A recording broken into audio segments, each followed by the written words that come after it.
Hey guys, it's Katie. I was chosen as GDC's Interview of the Week. So, instead of doing it by text, I decided to do it by video, especially because I haven't made a video in probably like 6 months. So, let's get started. So yeah, like I said, my name's Katie. I am 20 years old. I'm from Kansas City, Kansas, and I've been a Green Day fan since late 2004. First question is, what is your earliest memory involving Green Day? Um, Besides the whole long story of getting into Green Day, I think my earliest memory is probably going to see them with my mom at a venue here called Municipal Auditorium, which they don't even have shows at anymore. I was only 13, and it was like my first rock show, and I don't know, we really didn't have like a clue what we were doing because it was GA, and the shows I'd been to before, it was like stuff with my parents. Like I went and saw Hall & Oates, which was awesome. um, but yeah, I wasn't used to going up there like super early. I think we went at like 3 o'clock in the afternoon, and the show didn't start until like 8 or 9. Um, but yeah, it was just a fun experience with my mom because I didn't think she would go for it since I was only 13, and I don't know, I just thought she wouldn't be down for it, but she was, and it was an awesome day. How did you first hear of GDA/GDC, and what compelled you to join way back when? Well, when I was first getting into Green Day, we had only had a computer for maybe like a year or so, and we had dial-up internet. And I remember after seeing American Idiot, the music video for the first time, I tried to get on the internet and like research this band that I had never heard of, and was just so compelled to hear more of their music and to learn more about the band, see if they were actually like a new band or if they were an older band, which I was shocked to find out that they were. Um, but yeah, I would get on and just try to like look at biographies about them and try to download their music and all that stuff. And in that research process, I found GDA, which was pretty freaking cool. And then I had never really been a part of an online community before that because I was still kind of new to the internet world. And clicked on it and was just looking through stuff, reading stuff, and it was like, oh, there's other Green Day fans out there. This is kind of cool. So I should make an account and see what happens with that. And I remember when I first made an account, I saw someone's avatar and I really liked it. It was like Billy Joe, well, a picture of Billy Joe, and it had like a checkered background and it like flashed. And I remember I had no idea what I was doing, so I stole their avatar and used it as mine. And I thought that if I didn't post in that thread that I found it in, that they wouldn't see. But they ended up sending me a message like 2 weeks later, and they're like, "You stole my avatar, blah blah blah." And people were really mean to me because I was only like a 13, 14-year-old girl and I didn't know what the hell I was talking about. And I stopped going for a while because everybody was assholes to me. But after a while, I realized I was kind of a doofus. So I started going back, and I've met some amazing people through GDC and GDA and all that. So I'm kind of glad I came back. No, I'm really glad I came back. What is one cherished item you've kept over the years, and what does it mean to you? I don't really have like a cherished item. I have okay. In my Green Day lunchbox, I keep all of my ticket stubs and my pics and any other like sentimental Green Day stuff I've gotten, like confetti from the 2005 show, confetti from every other show I've gone to, and they're actually all in their own specific baggies. Like, this is the same exact confetti, but this one's from, where the hell is this one from? This one's from Chula Vista. No, this is from Dallas. This one's from San Francisco. So it makes a difference. And I think I have my wristbands from the pit and these and all that stuff. Anyway, like, yeah, my sentimental Green Day stuff. It's like all my ticket stubs, which it seems like a lot, but I've only seen them 5 times. It's just like the doubles, like each ticket, all that stuff. Because it looks like I've seen them like 10 times, but really, it's only been like 5. I should know this. And then, like, my guitar picks and stuff. Like, I got Mike's pick with his last name on it. I got this in Dallas. I got the same one in Chula Vista, too. And then I have the American Idiot picks from the musical. I think they're from opening night. This is the pick that I got when I was on stage after I sang Longview. I asked Billy for a pick. This is probably my favorite one just because of that whole situation. And then I have a crap ton of American Idiot era. Got these at a Foxborough show. I got like 6 of them.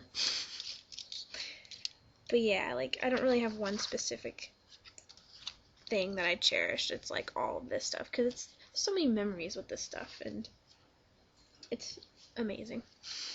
On that note, next question is, what Green Day shows have you been to, and or which show do you wish you could have attended? I've seen them. Okay, I saw them the first time here in 2005. Again in 2009. I saw them in Dallas in 2010. Then we drove to Chula Vista. Actually, flew to California, saw them in Chula Vista, and then drove all the way up to San Francisco to see the last show of the tour. And I've seen Foxborough once, so I guess that counts. And at the closing night of American Idiot, they played for like an hour and a half or an hour or whatever it was, so I guess that kind of counts, so maybe 7 times. And the show I wish I could have attended, probably any of the secret shows they were doing a few months ago. Just any of them, it would have been awesome to go to, hear new stuff, and yeah, but no such luck. Any other obsessions besides Green Day, and how did they develop?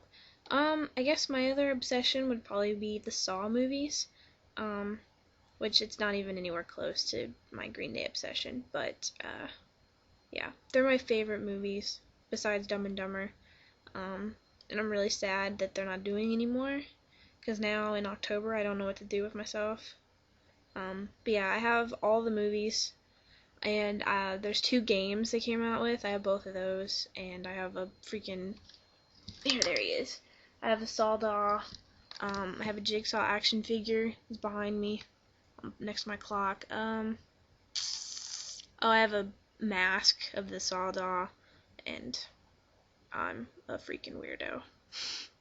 What has been your favorite moment to date involving Green Day so far? Was it at a show, an event, something on GDC, with friends, etc.?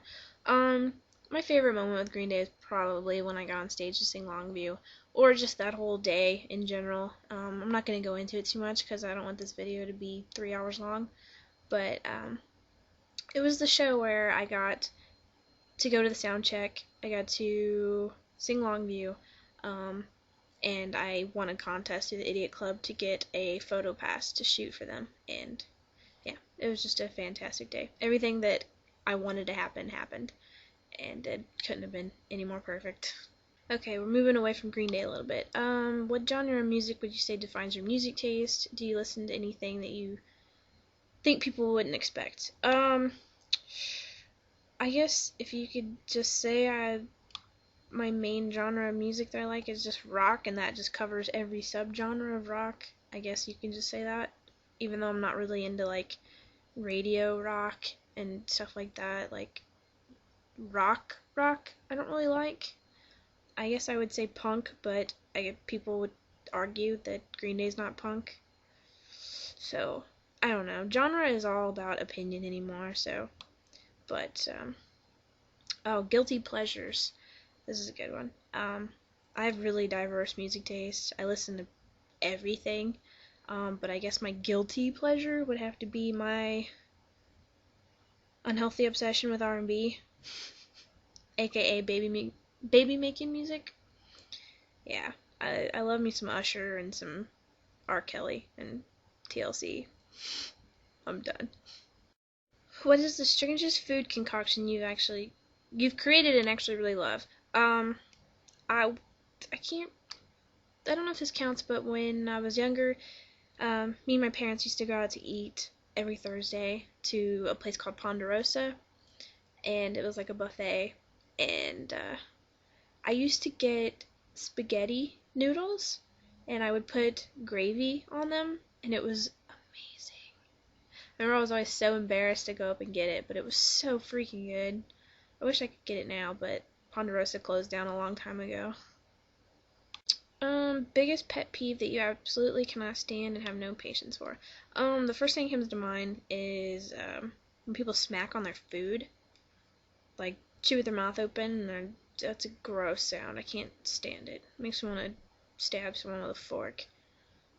What is your favorite vacation spot and why? It's a tie between New York and California. And when I say California, I mean like San Francisco and Los Angeles. I can't choose. I love all three of those places, but they're definitely just vacation spots. I would never want to live in a big city like that, or at least like I would live maybe 20 minutes away, but it's too chaotic. I used to think that I wanted to live in these places, but as soon as I started actually visiting and seeing how it is, I am so used to the laid back Midwest, and it's what I know and love, and I don't know, it's just more laid back, and I like it. Chaos is good sometimes, but not an everyday thing. I would lose it. What is your favorite Green Day song and your least favorite Green Day song? My favorite is probably 16, because it basically sums up how I felt since I was 16. Probably before too, but yeah. And I don't know. It's just a kick-ass song, and the lyrics top it all off. And then my least favorite song, which is probably no surprise, it's probably Take Back. Because I'm so biased with Green Day that I'm never gonna be able to say that it actually sucks. But it kind of does. Do you have any tattoos, piercings, or awesome scars? I do not have any tattoos at the moment, but I do want one really, really soon. I've been thinking about getting this for the last like year and a half, maybe more. But I was only dreaming on my upper inner arm right here.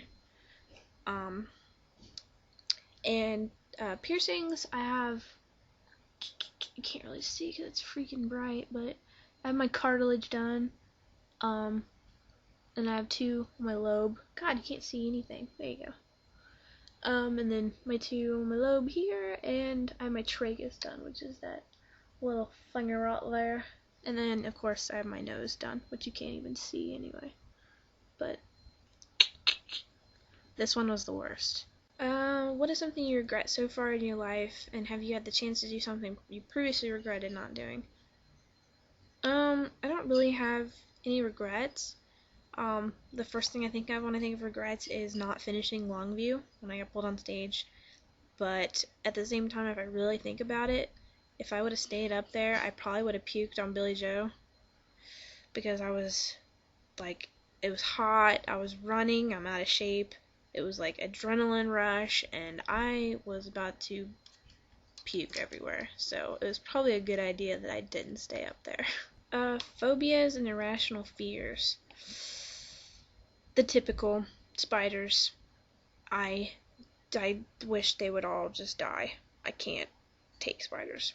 And I have another fear that's kind of irrational because it's a childhood thing that kind of has followed me into adulthood, but I'm not going to share that one because I feel like as soon as people find out, they'll start posting pictures of it on my Facebook wall or something stupid, and I'm not doing it. Sorry, guys. My dream job. My dream job would definitely have to be music/concert photographer, because that's what I'm trying to pursue right now, and it's going pretty well so far. I've just been doing what I can to get my name out there and to build my portfolio up, and I just gotta keep doing what I'm doing and see where it takes me. I'm really into horror movies, And a few years ago, when I was still in high school, I think it was my senior year, I wanted to be a special effects makeup artist. That was my dream job. I'm still into that. Like if I ever have photo shoots where I have to do makeup or any kind of weird special effects type stuff, I love doing it. And around Halloween and all that, I'm really into that stuff. But I kind of let go of that dream because it's kind of impossible to pursue something in the movie slash film business because Kansas isn't the place to do it. That'd be in California or something, but maybe later in life. Do you have any pets, and what is it, and why are they the most amazingly fabulous pet to have in the entire world? I have two dogs. It's Baby and Mac. They're both 100-pound big black dogs. Baby is a German Shepherd and Rottweiler. She's got like the Rottweiler body, so she's really huge, and then she's got the little German Shepherd head.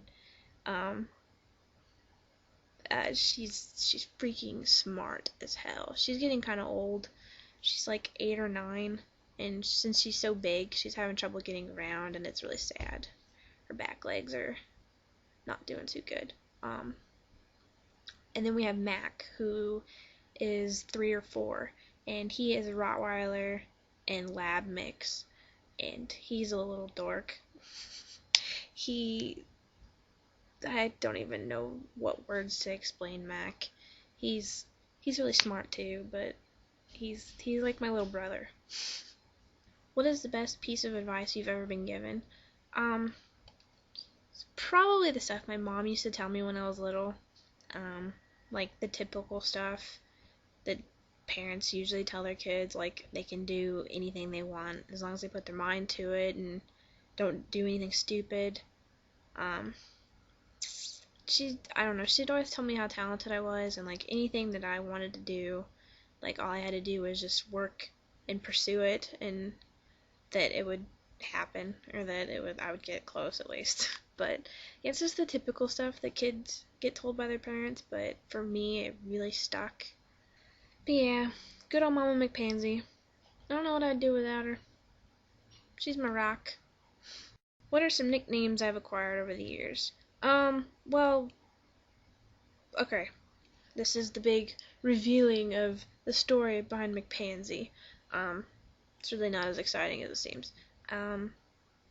So, McPansy came about because pretty much I'm a massive sissy. Like, I am a chicken.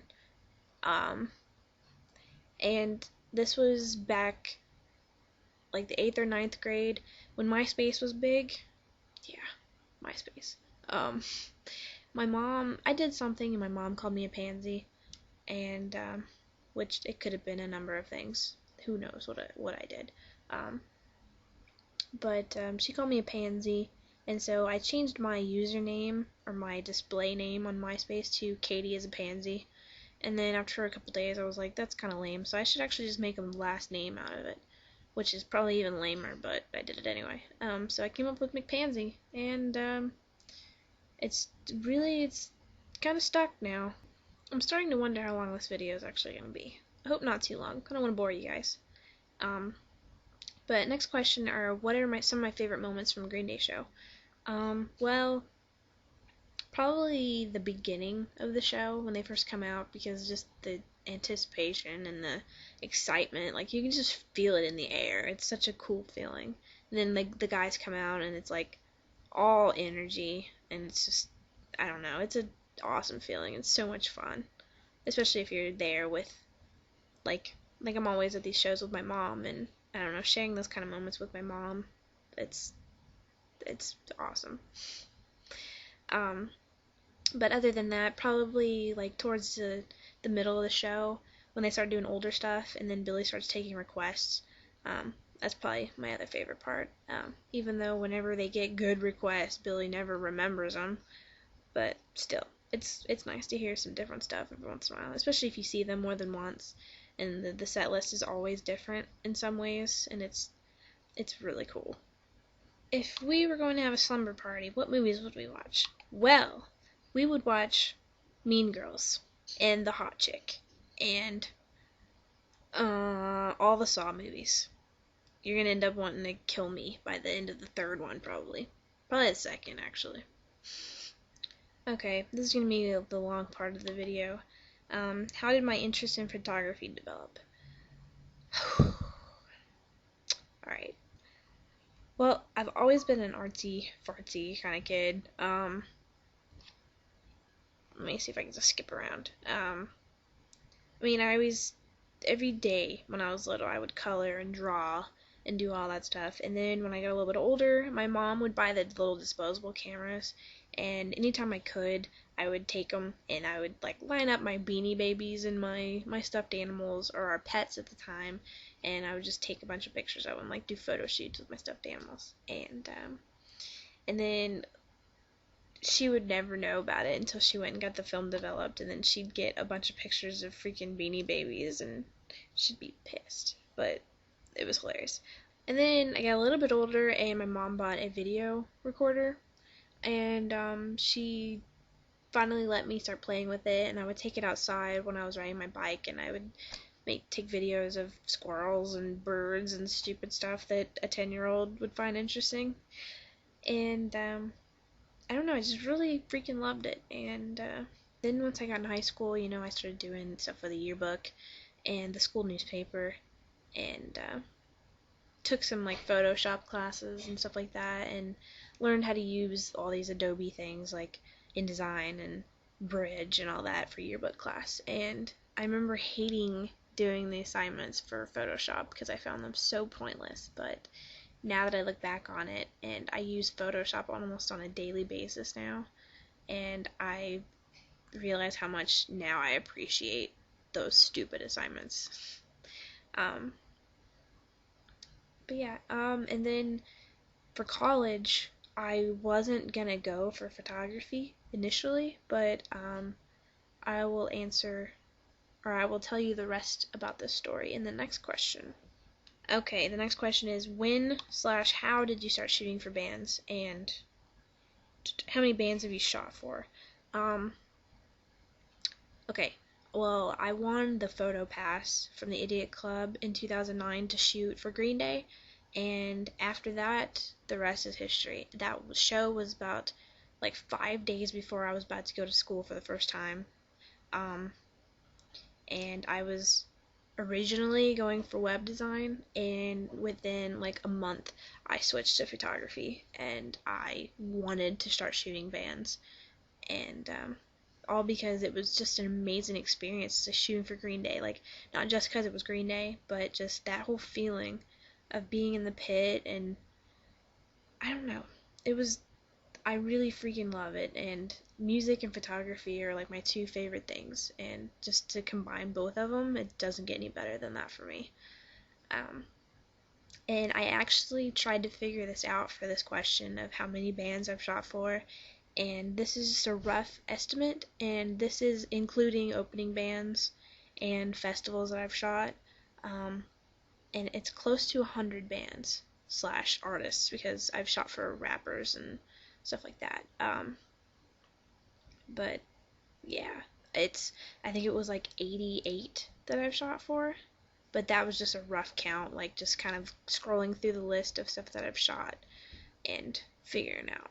And yeah, it seems like a lot more, but I have all my photo passes on the wall over here.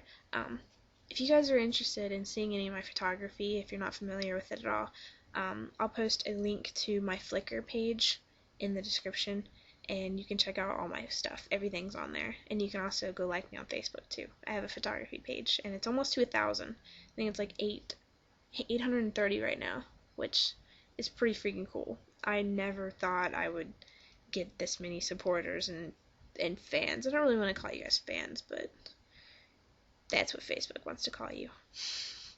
What was it like to interview Rebecca, the original What's Her Name character?